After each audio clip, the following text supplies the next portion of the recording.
సంసారమునే jealousy నుంచి దాటించే గొప్ప నావికుడు. తర్వాత సిద్ధుడు బెల్గాం పేరు బాగా ఈ దేశమంతా పర్యటించాడు. కాళహస్తి, తిరుపతి అన్నీ తిరుగుతాడు. బెల్గాం కర్ణాటక ప్రాంతం వస్తాడు. అక్కడ వెళుతున్నప్పుడు అక్కడ మడివాళ స్వామి అని ఒక మహాత్ముడు ఉన్నాడు. అతడు అంధుడు, దిగంబరుడు, అంటే కళ్ళు కనబడు, వస్త్రధారణ ఉన్నాడు. అలా ఆయన ఉన్నప్పుడు వెంటనే ఆ ప్రాంతానికి వచ్చాడు సిద్ధుడు. వస్తానే అంత కళ్ళు కనబడు, అయినా సరే దివిదిష్తో వాడు చూస్తూ ఆయన అంటున్నాడు పక్కన శిష్యుడితో, ఒరేయ్ నా మొండి మొలకు గుడ్డన గట్టరా అన్నాడు. ఎందుకంటే ఈరోజు ఒక మనిషి వస్తున్నాడు అన్నాడు. శిష్యులు అడిగారు. శిష్యులప్పుడు దిగంబరగా ఉన్నాడు. ఒరే కంటే నాకు మా ఒంటికి ఒక గుడ్డ కట్టరా, ఏమంటే ఒక మనిషి వస్తున్నాడు అన్నాడు. ఇదేంటి స్వామి ఇలా చెప్తున్నాడే, మీరు ఇంతకాలంగా దిగంబరులుగా ఉన్నారు కదా, మరి ఇప్పుడు ఎందుకు ఇలా అంటున్నారు, మేమంతే మనుషులు కాదా? అదే ప్రశ్న వచ్చింది ఇక్కడ. మేమంతా మనుషులు కాదా, ఇప్పుడు మనిషి వస్తున్నాడు అంటున్నారేంటి అన్నప్పుడు ఆయన అన్నాడు, మీరు బహిర్దేశానికి వెళ్ళినప్పుడు పశువులు వస్తే మీరు లేస్తారా? మనుషులు వస్తే లేస్తారు. ఏదో అది చెప్తారు. ఇప్పుడు గ్రహించాలి. మరి ఎవరు వాటి తగ్గత శిష్యులే వల్ల ఆ సందేహంలో ఉన్నారు. మరి ఎందుకు అలా అనాల్సి వచ్చింది అంటే దానికి విడుస్తున్నాడు. అంటే మనుషులు సిగ్గుపడతారు కాబట్టి నాతో సరిసమని మనిషి వస్తున్నాడు, అందుకని నేను ఇలా చేస్తున్నా. మిగతా వారంతా జ్ఞానశూన్యులైన మూగ ప్రాణి లాంటి వారు, అందువల్ల నేను అతని ముందుకు మొండి వేళతో నేను వెళ్ళలేను. మిగతా వాళ్ళంతా ఎవరు? జ్ఞానశూన్యులైన చూడండి మూగ జీవులు వంటి వారు, అంటే మూగ ప్రాణులు లాంటి వారు, అంటే పశువు లాంటి వాళ్ళు. మూగ ప్రాణి అన్నాడు. ఇక్కడ జంతువు చెప్పలేదు, ప్రాణి అన్నాడు. తేడా ఉంటుందండి. ప్రాణి అనేదానికి ఎనవాసి జీవరాశి ప్రాణులే, చిన్న చీమ మొదలుకొని పెద్ద ఏనుగు వరకు మనం అందరూ దాని ప్రాణి అన్నాడు. అదే కాకుండా మూగ మనిషి అని అంటే, మూగ పశువులు అంటే మన పశువులు అంటే అనుకోవచ్చు. దాని జాగ్రత్తగా మాట్లాడతారండి వాడు. అంటే మూగ ప్రాణులు లాంటి వారు జ్ఞానశూన్యులు, అంటే జ్ఞానం లేదు, అంటే అజ్ఞానం ఉన్నవారు. ఇక్కడ జ్ఞానశూన్యులు అని ఆ పదం అన్నప్పుడు జ్ఞానశూన్యులు ఎలా అవుతారు? ఆలోచన లేకపోతే జ్ఞానశూన్యులు. ఆలోచన వాళ్ళ జ్ఞానమే కదండి. దేనికి జ్ఞానం ఆలోచన లేదు? మన జీవితం మీదే మనకు సరైన అవగాహన లేదు. నేను ఎందుకు జీవిస్తున్నా, నేను ఎవరిని, ఎలా జీవించాలి అని ఎప్పుడైనా ఆలోచిస్తున్నామా? మనంతా కూడా మూసలాంటి జీవితం, అంటే మూసలాగా జీవితం గడిపే వాళ్ళమే మనం ఇంచుమించు అలాగే ఉంటాం. అంటే ఆ మూసలాంటి జీవితం సాగించడం వల్లనే సగం వరకు మన జీవితం నిస్సత్తుగా ఉంటుంది అని అంటాడు న్యూటన్. అంటే ఒక చెప్పాలి కదా. అంటే ఏంటి మూసలాంటిది అంటే ఒక నిర్ణయం, మా పిల్లవాడు ఇంజనీర్ కావాలి, డాక్టర్ కావాలి, ఇది కావాలి, అది అంతే. అదే మూస, ఆ మూసే దాంట్లో డబ్బులు ఎక్కువ వస్తుంది, ప్రమాణం ఉంటుంది, అదే జీవితం. వాడికి సొంత ఆలోచనలు ఉంటాయి, కానీ ఆ సొంత ఆలోచన మన స్వేచ్ఛ ఇవ్వం ఆ పిల్లవాడికి. అలాగే మన జీవితం కూడా మన ఆలోచనకి స్వేచ్ఛ ఇవ్వం. అంటే మన మంచి ఆలోచన ఉంటుంది, దానికి స్వేచ్ఛ ఇవ్వాలి. అంటే ఈ సమాజంలో నేను ఏదో మందులో ఒకటి కాదు, మందులో ఒకటిగా ఉండాలి. అంటే అందరూ పోయేదాన్ని నాదనే కాకూడదు అని ఎప్పుడైనా ఆలోచిస్తాడో వాడు మాత్రమే జ్ఞాని. ఈయన చుట్టే ఉన్నారు, మహాత్ములు చుట్టే ఉన్నారు. మా వెంకటేశ్వర చుట్టూ అనేక మంది ఉన్నారు. అనేక మంది ఉండి కూడా ఆయన తత్వాన్ని ఏం గ్రహించారు అంటే బాబా సంగతి మిగతా సంగతి అర్థం. కృష్ణుడి సంగతి మనం చూడలేదు అనుకోండి. వెంకటేశ్వర సన్నిధిలో ఉన్న వాళ్ళు కూడా ఆ స్థితిని ఏమన్నా పిచ్చివాడు వెనకాయ అన్నారు. మరి జ్ఞానశూన్యంలో జ్ఞానం కలిగిన వారు అన్నారు. ఆ విషయం చెప్తున్నాడు ఇక్కడ. నాతో సమానుడు అతడు, కాబట్టి అతను సమానుడు వచ్చాడు కాబట్టి నేను కూడా ధరిస్తున్నాను అనే ఆయన చెప్పేటప్పటికి వెంటనే ఈ సిద్ధుడు వచ్చాడు. సిద్ధుడు వస్తేనే శిష్యుడు పిలిచాడు.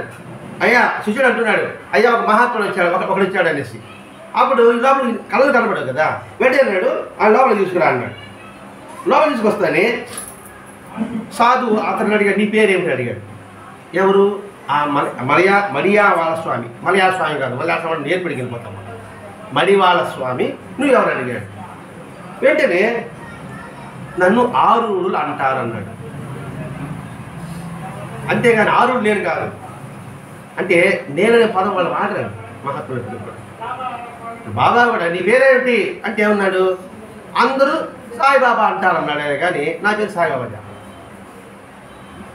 అందరూ ఆరుడులు అంటారన్నాడు. ఇక్కడ ఆరుడులు అంటే వికసించిన వాడు. వికసించిన వాడు అంటే ఏంటి? పద్మం లాంటి వాడు అంటే ఏంటి? సంకుచిత్తం లేనివాడు. ఇక్కడ వికసించడం ఏంటి? అందరూ మన వాళ్ళనే భావన కలిగిన వాడు, అంతా ఒకే తత్వం కలిగిన వాడు, వాడిని ఆరుడులు అని అంటారు. ఇంకొక అర్థం చెప్తారంటే ఎత్తైన శిఖరం అంచు మీద నిలబడిన వాడు. ఇంకా అంతకన్నా పైపోయేది ఉండదు. ఇంకా ఆ ఎత్తైన శిఖరం అతని పాదంలోనే ఉంటుంది. ఆ ఎత్తైన శిఖరం మీద ఈ ప్రపంచం అంతా కనిపిస్తుంది. కింద ఉన్న వాడి కొండ మీద వాడు కనబడకపోవచ్చు, కానీ కొండ మీద ఉండేవాడికి ఈ విశ్వం అంతా కనిపిస్తుంది. అలాగే మనం ఇక్కడి కొంత ఆకాశంలోకి వెళ్ళామనుకోండి, ఈ పట్టణాలంతా కూడా చిన్న చిన్న కనబడుతుంది. ఇంకాస్త పైకి పోయినామనుకోండి, భూమి అంతా కనబడుతుంది. అంటే అంతటి ఉన్నత స్థితి పొందిన వాడిని ఆరుడులు అని అంటారు. కాబట్టి నేను ఆరుడులు అన్నాను. నువ్వు ఆరుడు అంటున్నావు కదా, నువ్వు సరాసరి ఏమన్నా ఆకాశం ఊడిపడ్డావా అని అడిగాడు. మీ సమాసం బాగుంటుంది. ఊడిపడ్డావా అన్నాడు. నేను గర్భవతి పుట్టలేదా అన్నాడు. తల్లి గర్భవతి నువ్వు పుట్టలేదా అని అడిగాడు. నీ తల్లిదండ్రులు ఏం పేరు పెట్టి చెప్పు అన్నాడు. నేను నిజంగా మాయను ముసుగేసుకొని బ్రహ్మ నుండి వచ్చా. అర్థం కాదు, నేను మాయను ముసుగేసుకుని బ్రహ్మ నుండి వచ్చా అంటే ఒక తల్లి ఒక తండ్రి ఆ గర్భం అన్న ఆ భావనని తెలిపి మాయను ముసుగేసుకున్న బ్రహ్మము. బ్రహ్మం అంటే అంతా తానే నేను తత్వము, పంచిభూత లెక్క స్వరూపము. పంచభూతాల తర్వాత ఇంకా తల్లి ఎవరు తండ్రి ఎవరు? ఇప్పుడు తల్లి ఆ పంచభూతాలు తయారైంది, తల్లి యొక్క వీర్యము ఆ తల్లి పంచభూతాలు తయారైంది. కానీ అందులోనే వచ్చా. ఇంకా నీ బిడ్డ తల్లి తండ్రి ఏముంది? అదే బాబా అంటాడు, నా తండ్రి నేను పుట్టాను, తండ్రి ఆనందపడుతుంది అని బాబా సత్యంలో కూడా వస్తుంది మనకి. అంటే మనం ఆధ్యాత్మిక కోణంలో పరిశీలించాలండి. ఏ ఒక్క వాక్యమైనా కూడా మనకు కనిపించేది ఒకటి, అనిపించేది ఒకటి, వాస్తవం ఒకటి. ఏ విషయం చూడండి కావాలంటే అది భూమి గుండ్రంగా తిరుగుతూ ఉంది అనుకోండి, మనకి భూమి గుండ్రంగా తిరుగుతుంది, మనకి ఏడ అనిపిస్తూ ఉంది, ఏడ కనిపిస్తుంది, కానీ వాస్తవం భూమి తిరుగుతలేదు. కాబట్టి ఇక్కడ సిద్ధార్థుడు ఏం చెప్తున్నాడు, నేను తల్లి గర్భం కాదు మాయను ముసిగేసుకున్నా నేను బ్రహ్మణ్ణి వచ్చా. వెంటనే సరి సమానంగా ఉన్న వాళ్ళ యొక్క దృష్టి ఎలా ఉంటుందంటే ప్రేమపూర్వకంతో ఉంటుంది. శబాష్, ఆరుడు అనే దానికి నువ్వు నిర్వచనానికి నువ్వు సరితూగావు అని అతను కౌగిలించుకొని దేహమంతా సృష్టించి నిజంగా ఇతడు దేహాన్ని దండించి మనసు నిగ్రహించాడు. దేహాన్ని దండించి మనసు నిగ్రహించాడు, లేకపోతే ఈ జ్ఞానం వ్యర్థ జ్ఞానమే ఉండేది అని పదం వాడాడు మడివాళ స్వామి. దేహాన్ని దండించి మనసు నిగ్రహించాడు. దేహాన్ని దండించడం అంటే ఇంద్రియాన్ని నిగ్రహించడం, ఇంద్రియాన్ని అదుపులో పెట్టుకోవడం. ఇంద్రియాలు ఎప్పుడు అదుపులో పెట్టుకుంటావో మనసు మన మాట ఉంటుంది. ఇంద్రియ అదుపులో లేదనుకోండి మనసు మన మాట ఉంటుంది. అలా అదుపులో పెట్టకపోతే తన యొక్క సహజంగా జ్ఞానం వ్యర్థమైపోతుంది.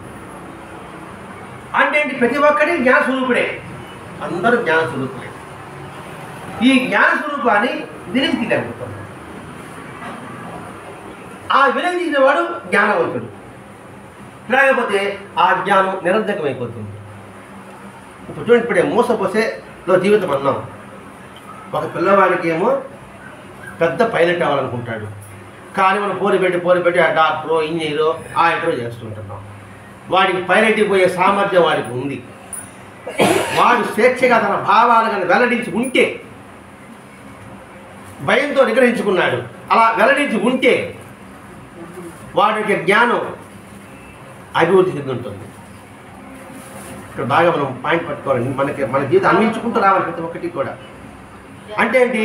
మన ఆలోచనలకి స్వేచ్ఛనివ్వాలి. అంతేగాని ఎదుటివాడి ఆలోచన మన ఆలోచనగా మనం మార్చుకుంటున్నాం. మన సొంత ఆలోచనలు ఉన్నాయి, కానీ ఈ సమాజం చూసి ఏమనుకుంటారో ఏమోనని మన ఆలోచనని కప్పిపెట్టేసి వాటితో గుంపులో గోవిందో అనే లెక్కలో మన జీవితం సాగుతుంది.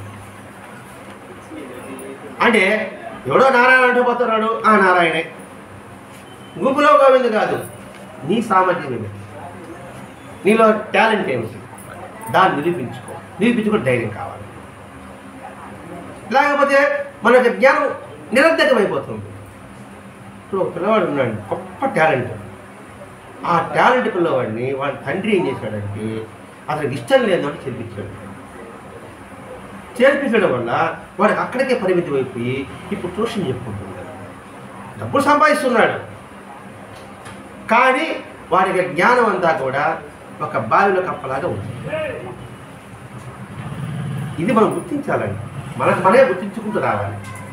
అది చెప్తున్నాడు, ఇతడు మనసును నిగ్రహించాడు, దేహాన్ని దండించాడు, దండించకపోతే జ్ఞానము వ్యర్థ జ్ఞానమే ఉండేది అని ఇప్పుడు అతనే చెప్తున్నాడు కదా. మన యొక్క ఆలోచనని, మన యొక్క జ్ఞానాన్ని, మన యొక్క సమయాన్ని ఎలా సద్వినియోగం చేసుకోవాలనే విషయం ఇక్కడ మనం గుర్తుపెట్టుకోవాలి. ఇక్కడ వారి జ్ఞాన సభను పరీక్షించాలని స్వామివారు మళ్ళీ పరీక్ష పెడుతున్నాడు. ఏంటంటే, నేను ఒక నగరం చూసా, ఆ నగరంలో ఎటు వెళ్ళినా గంతులేసి పూతులే. ఎవరు మణివాస అంటున్నాడు. ఆ నగరం చూసావా అని అడిగాడు. నేను ఒక నగరం చూసా, ఆ నగరంలో గెంతులేసే కోతులే ఉన్నాయి, అటువంటి నగరాన్ని చూసావా? ఏదో పిచ్చి ప్రశ్న మాటే ఉంటుంది. దేహమే ఒక నగరం, మనసే కోతులు పరిగెడుతూ ఉంటుంది, చంచలం కోతులు. అది మనసుకి స్థిరత్వం ఉండదు. ఎందుకు కోత పోలుస్తాడు? కోతుడు అనవసరంగానే ఆ రేఖ జాగ్రత్త, ఏం ఉపయోగం ఉంటుంది? ఏముంది? అలాగే అటువంటి చిత్తమూర్తులే ఈ కోతులు అనేటప్పటికీ ఇంక ఇక్కడ పారమార్థిక సమాధానం వస్తుంది.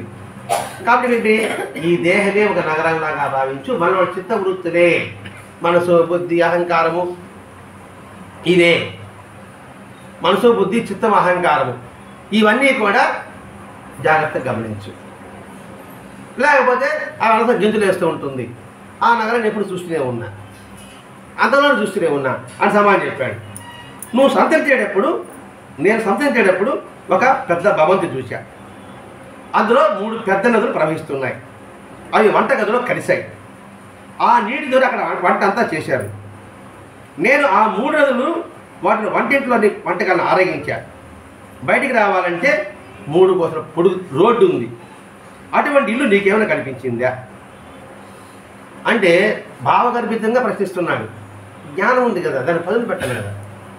జ్ఞానాన్ని పదులు పెడితేనే సద్వినియోగం అవుతుంది. వజ్రాన్ని స్నానం పెడితేనే మెరుగు వస్తుంది.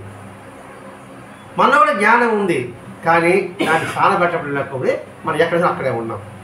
మనలాంటి బుద్ధి కదా అందరికీ ఉంటుంది. ఈ ప్రపంచంలోని ప్రతి ఒక్క మానవుడికి కూడా మన మెదడు ఎంత ఉందో అందరి మెదడు ఒకే విధంగానే ఉంటుంది. మరి ఒకరు సైంటిస్టులు అవుతున్నారు, ఒకరు గొప్ప గొప్ప వ్యక్తులు అవుతున్నారు. మరి వాళ్ళు ఎందుకు అవుతున్నారు, మనం ఎందుకు కాలేకపోతున్నాం? మనది ఒక మోస అంటే మనం పెరిగిన వాతావరణం. అందులో ఎప్పుడు ఎలా బయటపడాలి? అలా బయటపడిన వాళ్ళు ఎంతమంది లేరు? ఉదాహరణకి డాక్టర్ బిఆర్ అంబేద్కర్ తీసుకోవాలి. అతడు పుట్టిన జీవితం ఏంటి, ఆయన నివాసం ఏమిటి, అతనున్న ప్రాంతంలో పరిసరాలున్న విధానం ఏమిటి? మరి ఆయన డాక్టర్ బిఆర్ అంబేద్కర్ ఎలా అయ్యారు? రాజ్యాంగాన్ని ఎలా రచించాడు ఆయన? అంటే ఉన్న పరిసరాల్లో నుంచి కూడా ఎలా అంబేద్కర్ అలా ఎంత ఉన్న స్థాయికి వెళ్ళాడు.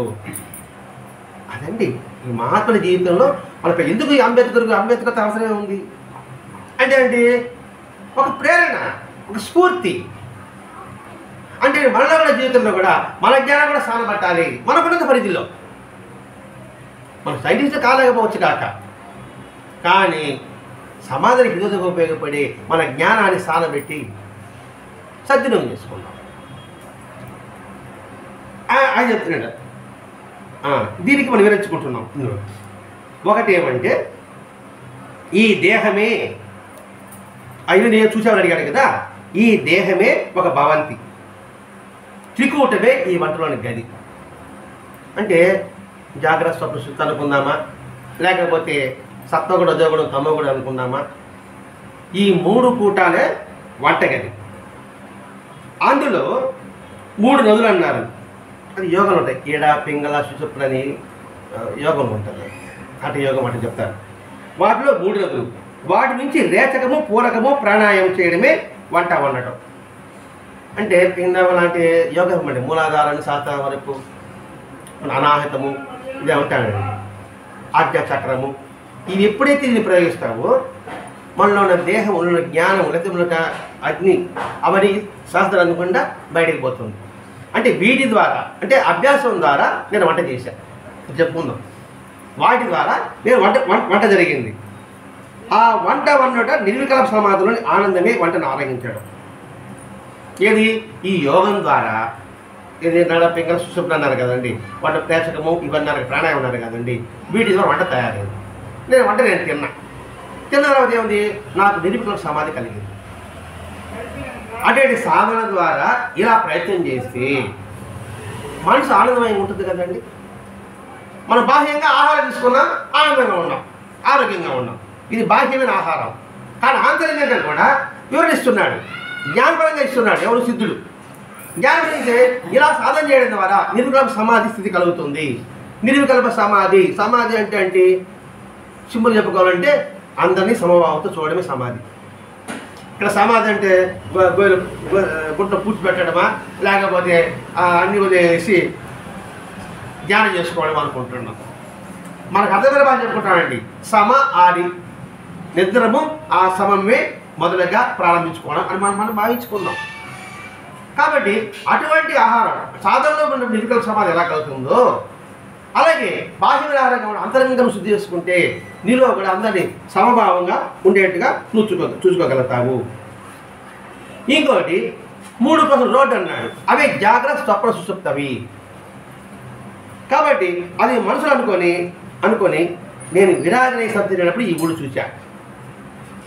ఒక ఊళ్ళో అన్ని వరాహాలే కనిపించాయి, 2వ ఊళ్ళో అన్ని పాములే తిరుగుతున్నాయి, 3వ ఊళ్ళో ఒక చెట్టు మీద మరో చెట్టు మీదకి కోతులు గెంతుతున్నాయి. ఇవన్నీ చూసుకుంటూ 4వ ఊళ్ళోకి వచ్చాను, అక్కడ మిరుగురుపులు మాత్రం ఉన్నాయి. 5వ ఊరు వచ్చాను, విశ్రాంతి తీసుకున్నా, అక్కడ సజీవ సవాలు కనిపించాయి, మనుషులు జాడే లేదు. అలాగైతే మనుషులు లేని ఊళ్ళో ఆ ప్రాణులు ఎట్లా బతుకుతున్నాయి అని ప్రశ్నించాడు. ముందేమో సీతారాడు చెప్పాడు, నేను కూడా పూలు చూశానయ్యా, అక్కడ పాములు తిరుగుతున్నాయి, చెడు కోతులు తిరుగుతున్నాయి, అలాగే వినుగులు పోతున్నాయి, కాదు విశ్రాంతి తీసుకున్నాను అని చెప్పినప్పుడు మలయాళ ఏమంటున్నాడు, మరి మనుషులే లేని ప్రాణులు ఎట్లా ఉన్నాయి అన్నాడు. గురువర్య, ఈ 5 ఊళ్ళ బయట ఉన్న కుక్కలు వేరు ఊళ్ళ చచ్చిపోయిన గాడి మాంసాలు తెచ్చి ఆ సర్పాల ప్రాణాలు కనిపిస్తున్నాయి, వాటికి బతుకుతున్నాయి. ఈ పట్టణాల ప్రయాసతో దాటుకుంటూ 6వ పట్టణం చేరుకున్నా, అక్కడ స్వప్నంలో వండిన వంటలు జాగ్రత్త అవస్థలో తింటున్నా, తృప్తి పొందా, సంతోషం నిన్న అతని పాదాలపై వాలా, నాకు సో తప్పింది, నేనే తినేసా. చివరికి నేను చనిపోవడమే నేనే తెలుసుకుని మనుషులు వెతుక్కోవడానికి దేశాలను గాలిస్తూ వచ్చా, ఎక్కడ నాకు కూడా ఒక్కడు దొరకలే, చివరకు ఇక్కడ నువ్వు ఒక్కడే దొరికావు అని నమస్కరించాడు. ఇక్కడేంటి అన్నీ తిరిగానండి, అన్నీ చేశాను, అన్ని ప్రాంతాలు తిరిగాను, జాగ్రత్తలో ఉన్నాను, తృప్తి పొందాను, నన్ను నేను తినేసాను, నేను చనిపోవడం నేనే తెలుసుకొని మనుషులు వెతుక్కోవడానికి బయలుదేరా అన్నాడు. ఇక్కడ అంతగా చిన్న వాటిలో చెప్పుకుంటున్నాం. సాధనాపరంగా అన్ని సాధనలు నేను చేశాను. జాగ్రత్త స్వప్న అంటే 3 అవస్థలు సమానంగా చూసుకున్నా.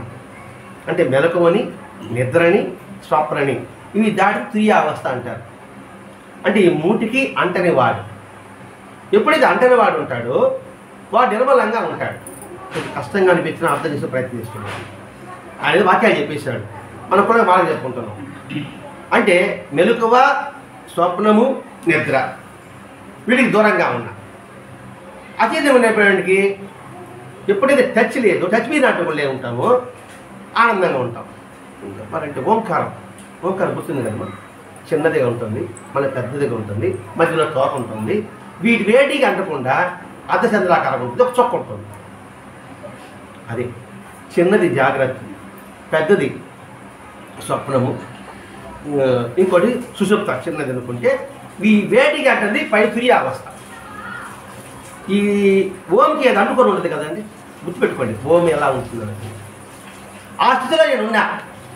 ఆ స్థితి ఎప్పుడైతే అంటుకొని ఉన్నానో నేను దూరంగా ఉన్నాను. ఇప్పుడు మనకు బాగా అనుకోండి, అందరం వదిలిపెట్టి అలా శకారుకోను అలా వెళ్ళామనుకోండి, అందరం వదిలిపెట్టేసినాం. ఆ మీద ఒక ప్రశాంతంగా ఉంటున్నాం. అంటే ఏంటి, ఏ వ్యాపకాలు మన మనసుకు లేదు, ఏ దృశ్యాలు మన కంటికి కనబడలేదు. వాటికి ఎప్పుడైతే దూరంగా ఉన్నామో మనసు ఆనందంగా ఉన్నట్టుగా. ఇది బాహ్యంగా మనకి. వీడు పారమార్థతత్వం చెప్తున్నాడు.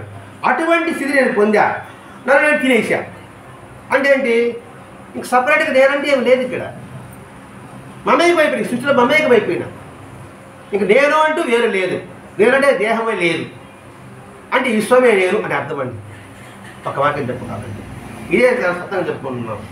రమణ మహర్షి అరుణాచలం ప్రార్థిస్తాడట. అంటే అరుణాచలం తెలుసు కదా, తిరువన్నామలై. ప్రార్థిస్తూ నీ దగ్గరకు వస్తే నువ్వు నన్ను మింగేస్తావన్నాడు. అంటే అదే అంటే గుడికి పోతే అది మింగేస్తాడు అంటే మనం భయంగా దూరంగా ఉంటాం. మరి ఎందుకు ఆ పదం మాట్లాడాడు రమణ మహర్షి? నీ దగ్గరకు వచ్చి నువ్వు నన్ను మింగేస్తావన్నాడు. పోని మనం అక్కడికి వచ్చావు, అది మింగేస్తాడంటే మనం ఎక్కడ ఉన్నాము? అది కడుపులో ఉన్నాం. అంటే ఆయన మమేకం అయిపోయినాం, ఆయన అయిపోయినాం. అంతకన్నా ఇంకేం కావాలి? అందుకని మనం మింగేస్తామని భయపడుతున్నాం. అంటే ఏంటి, మనం సపరేట్గా ఉండాలి, మనకి ధ్యాస ఆయన లయం అవ్వాలని ధ్యాస లేదు. ఇక్కడ నన్ను మింగేసుకున్నా అంటే ఏంటి, ఇక్కడ నా శరీరం అంటూ లేదు, నా రూపం లేదు, నా పేరు లేదు, నేను ఆత్మలో లయం అయిపోయాను. అర్థమని భావిస్తున్నా, అర్థమే ప్రయత్నం చేశాను. అలా నేను చనిపోవడం నేనే తెలుసుకుని మనుషుని వెతకడానికి గాలిస్తూ వస్తున్నా. మళ్ళా మనుషులు అన్నాడు. అంటే మనుషులు అంటే మానవులు అంటే మాయకు అంటుకోకుండా ప్రవర్తించేవాడు. అటువంటి జ్ఞానం కోసంగా నేను ఏ స్థితి పొందానో అటువంటి స్థితి పొందిన నేను గాలిస్తూ ఉన్నా. నాకు ఎవరు ఒక్కడే కనబడలా, మీరు ఒక్కరే కనబడ్డారు. ఎవరు? మణివాల్స్ మీరు ఒక్కరే కనబడ్డారు. మీరు దేహంతో వస్త్రం నడినప్పటికీ, మీకు బాహ్య చూడని స్థితి ఉన్నప్పటికీ కూడా మీరు జ్ఞానం ఉంటుంది. అంటే ఇక్కడ బాహ్య రూపాన్ని చూసి జ్ఞానాన్ని మనం ఎస్టిమేషన్ వేయడమా, లేదు బాహ్య రూపం లేక అంతరంగం వాళ్ళ జ్ఞానాన్ని గుర్తించడమా? మనకు అందుకే చూడండి, ప్రతిభావంతులైన వ్యక్తులు అని అంటారు. ప్రతిభావంతులు అంటే ఎవరు? ఇప్పుడు కొత్తగా దివ్యాంగులు అని అంటారు. అతను మానసిక వికలాంగులు అనేవాడు, అక్కడ దివ్యాంగులు అనాలి. ఇప్పుడు ప్రతిభావంతులు అనాలి. గవర్నమెంట్ రూల్ ప్రకారంగా వాళ్ళు మానసిక వికలాంగులు కాదు, దివ్యాంగులు కాకుండా ప్రతిభావంతులు అనాలి. మరి అటువంటి ప్రతిభావంతులు పారా ఒలింపిక్స్ గేమ్స్ జరిగాయి మొన్న, మీరు చూసారా లేదు టీవీలో, ప్యారిస్లో జరిగాయి. అంటే ఇటువంటి వారు ఆట పోటీలు. మరి అటువంటి ఆట పోటీలు ఉండి కూడా వాళ్ళు ఎంత ప్రావీణ్యం సంపాదించారు. అదే లండన్లో ఒలింపిక్స్లో అన్ని అవయవాలు బాగున్నాయి. మన దేశం వాళ్ళు ఏదో 2 స్వర్ణాలు మొత్తం 4-5 పథకాలు తెచ్చారు. ఇప్పుడు ఆ ప్యాసింజర్గా ఈ ప్రతిభావంతులైన వాళ్ళు దాదాపు 29 పథకాలు తెచ్చారు. అందులో 7-8 స్వర్ణం. వాళ్ళు ఎలా ఉంటుంది, నాకైతే కళ్ళని పడే. 2 చేతులు లేవు, ఒక కాలే ఉంది, బాణం కదా రౌండ్గా ఉండి బాణం వెళ్తారు కదా, అది వదిలే పోటీ. మనం ఊహించలేదు, అది అది కట్టి కదా అంటాం. చూసేది వస్తుంది. భుజానికి ఒక మిషన్ పెట్టుకున్నారు, భుజానికి లాగాలి కదా, చేతులు లాగాలి కదా, చేతి బదులు ఒక మిషన్ పెట్టుకున్నారట. బాణాన్ని ఈ 2 ఏళ్ల మధ్యలో బాణాన్ని పెట్టుకున్నారు, ధనస్సుని. ఆలోచించండి. ఇట్లా పట్టుకోవాలంటే ధనుసుని పట్టుకొని కుర్చీలో కూర్చొని లాగేదాన్ని ఇక్కడ మిషన్ పెట్టుకొని ఇది ఇట్లాడ కదా అనుకోండి, అది గుర్తు తప్పదా? ఇట్లా పెట్టుకొని ఇలా చూస్తూ పొజిషన్ ముందు ఇట్లా పెట్టుకుంటాం కదా, మనం దగ్గర పెట్టుకుని లాగాలి కదా, ఇట్లా మొదలు ఇట్లా వెనక్కి పెట్టుకొని రెండు కాళ్ళతో ఆ ధనుసుని పెట్టుకొని ఇది అటు పోయినా ఇటు పోయినా మధ్యలో ఉన్న రౌండ్కి తగలదు. మధ్యలో రౌండ్ అంటే 10 పాయింట్లు, ఇంకో రౌండ్ 9 పాయింట్లు, ఇంకో గీత 8 పాయింట్లు. అటువంటిది మధ్యలోది గట్టిగా ఇట్లా అంటే బాణం నేరుగా తగిలింది. మరి ఆయన కూడా కాంచి పత్రిక గెలిచింది, బంగారు పత్రిక లాగపోయినా. ఇంకో పక్కేమో కాళ్ళు లేవు, చేతులు బాగుంది, వీళ్ళిద్దరికే పోటీ. చేతులు బాగుంది, చేద్దామని వదలచ్చు, గురి ఉంటుంది. ఆమెకి స్వర్ణం వచ్చింది, ఆమెకు స్వర్ణం వచ్చింది కానీ ఈమె స్వర్ణం వచ్చినట్టు లెక్క మనకి. ఇతడు అంధుడు, దిగంబరుడు, జ్ఞానస్వరూపుడు, అందుకోసం వివరించుకుంటున్నామండి. కాబట్టి ఎంత వెలిగినప్పుడు అన్ని అవయాలు బాగా ఉన్నాయి, అన్ని అసౌకర్యాలు మనకు బాగున్నాయి, కానీ మనం మాత్రం జ్ఞానశూరులుగానే ఉన్నాం అని అంటున్నాడు. వాళ్ళే మోగ ప్రాణులు లాంటి వాళ్ళు. అంటే సరిగా ఎలా మాట్లాడు కూడా సరిగా వినియోగించుకోలేని వాళ్ళు. కాబట్టి మీరు మాత్రమే నాకే నన్ను నమస్కరించాడు. శభాషిద్ద. నేను యోగపరంగా చెబితే మీరు జ్ఞానపరంగా చక్కటి సమాధానం ఇచ్చావు. నీకు పెట్టారే ఆరులేని పేరు, అది సాధకం చేసుకోండి. చూడండి, యోగం వేరే, జ్ఞానం వేరే. యోగం అంటే ఇప్పుడే పింగళ వేస్తాను చెప్పి మనకేం అర్థమైంది చెప్పండి, నాకేం తెలియదు చెప్పండి. నేను యోగం అది చేయకపోతే దాన్ని మనం మామూలు భాష వివరించుకోవడానికి మనం ప్రయత్నం చేశాం. అంటే జ్ఞానం చక్కటి సమాధానం ఇచ్చావు, కాబట్టి నీకు ఆరులేని పేరు పెట్టడం యోగ్యమైనది అని చెబుతూ ఇంకొక వాక్యం చెప్తున్నానండి. యోగ వాసిష్టంలో అన్నం పాత్రలో ఉన్నప్పుడు దాని రుచి తెలియదు, పొట్టలోకి వెళ్ళిన తర్వాత తెలియదు, నాలుగు మీద ఉన్న అదే తెలుస్తుంది. దీని మీద అభిప్రాయం ఏంటి? ఇంట్లో వంటి దానికి రుచి తెలియదు కదా, పొట్టలో రుచి తెలియదు. రుచి అక్కడ నాలుగు మీదే, ఆ చిన్న నాలుగు రుచి కోసమే మన అవస్థలన్నీ కూడా. లోపల మీద రుచి ఏమో తెలియదు, కానీ ఆ నాలుగు రుచి కావాలి. దీని మీద అభిప్రాయం ఏమిటి అంటే, పూర్ణావస్థలో అంటే అజ్ఞాన దశలో జీవునికి నిజమైన సుఖం తెలియదు. అంటే నిజమైన పూర్ణావస్థలో నిజమైన అజ్ఞాన స్థితిలో ఉన్నప్పుడు సుఖం తెలియదు. జీవుడు శ్రవణాది సాధనతో సిద్ధ వస్తువుతో తాదాత్మ్యం చెందినప్పుడు విదేహముక్తునికి ఆ సుఖం తెలియదు. మధ్యావస్థలో ఉన్న జీవనవస్థలో మాత్రం ఆ సహజానందం అనుభవం గోచరిస్తుంది. పాత్రలో రుచి తెలియదు అన్నాడు. ఇక్కడ పాత్ర అంటే అజ్ఞాన జీవులో నిజమైన జీవన సుఖానికి సుఖం తెలియదు. కడుపులో పిండం అని చెప్పుకుంటాం, మనకి సుఖం తెలియదు, ఏం తెలియదు.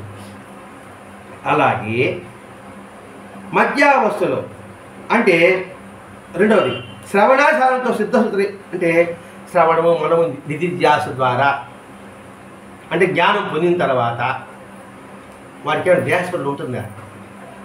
వేడి ఒకటే, చలి ఒకటే, తీపి ఒకటే, కారం ఒకటే. వాడికి ప్రపంచం అంతా కూడా ఏం తెలియదు. మధ్యస్థులో ఉంటామే, వాడికి మాత్రమే తెలుస్తుంది. ఈ మధ్యస్థులో ఉండేదే మనం. కాబట్టి ఆ మధ్యస్థులు వాడే ఈ అనుభవం గోచరమవుతుంది. అందుకని ఈ నాలుక అనేది మధ్యస్థులో ఉన్న వాళ్ళ లెక్క. అంటే ఏంటి? సరైన మార్గంలో జ్ఞాన స్వరూపంలో మనం లేనట్లు. నాలుక రుచి తెలుస్తుంది, ఇంకెక్కడ రుచి తెలియదు. కాబట్టి ఆ నాలుక వాడమే మనం. అందుకే నాలుక నిందలకి మారిపోయింది. కాబట్టి ఆ నాలుగు నిందలు లేకుండా నిందించలేకుండా నువ్వు సరి చేసుకో అని ఇంత చక్కటి అర్థం చెప్పేటప్పటికి సాక్షాత్తు ఆ పరమశివుడే ఈ రూపంలో వచ్చాడు. ఇప్పుడు దీని ద్వారా మనం తెలుసుకోవాలి. ఒకటి, నాలుక వరకే రుచి అంటే ఏంటి? ఇదే శాశ్వతము అనుకునేంత వరకే మనకి ఈ లౌకికంలో ఉంటున్నాం. దీనికి అతీతం ఉన్న వాడికి వీటి సంగతే పట్టదు. అంటే ఏమిటి? అన్ని సమతుల్యంగా చూసుకుంటాడు. రెండవది, ఇక్కడ పింగళ వేస్తాడు కదండి, నువ్వు నిరంతరము కూడా అంటే శ్రవణ మన నిధ్యాసులతో ఈ సుచరితం ఒకటే అనే భావనతో ఉన్నప్పుడు నేను అనే భావం నీకున్నది, వేరు అనే భావం నీకున్నది. నేను వేరు అనే భావన ఉన్నంత వరకు ఆ జ్ఞానం. ఆ అజ్ఞానం కుదిరి జ్ఞానం ఎప్పుడైతే పొందుతున్నావో ఇక్కడ నేనంటూ ఉండదు, అంతా ఒకటే అనే భావన కలిగి ఉంటుంది. ఆ స్థితి పొందిన వాళ్ళ కోసం నేను అన్వేషించా, నువ్వు అక్కడే నాకు దొరికావు. అంటే ఏంటి? ప్రపంచంలో అటువంటి వాడు మహాత్ములు ఒకరు ఉంటారు, వాళ్ళని అన్వేషించి వాళ్ళని ఆశ్రయించు. రెండవది, మన దేహాన్ని దండించి నిగ్రహాన్ని పెంచుకుంటే మన జ్ఞానాన్ని మనం సానబెట్టిన వాళ్ళు అవుతాము. అంటే మన ఆలోచన సరళాన్ని ముందుకు పోనివ్వగలుగుతాము అనే విషయాన్ని ఈ సిద్ధుడి ద్వారా తెలుసుకుంటూ ఆ తర్వాత ఏం చెప్పాడు? అక్కడిని బయలుదేరాడు సిద్ధుడు. ఉండమని చెప్పాడు.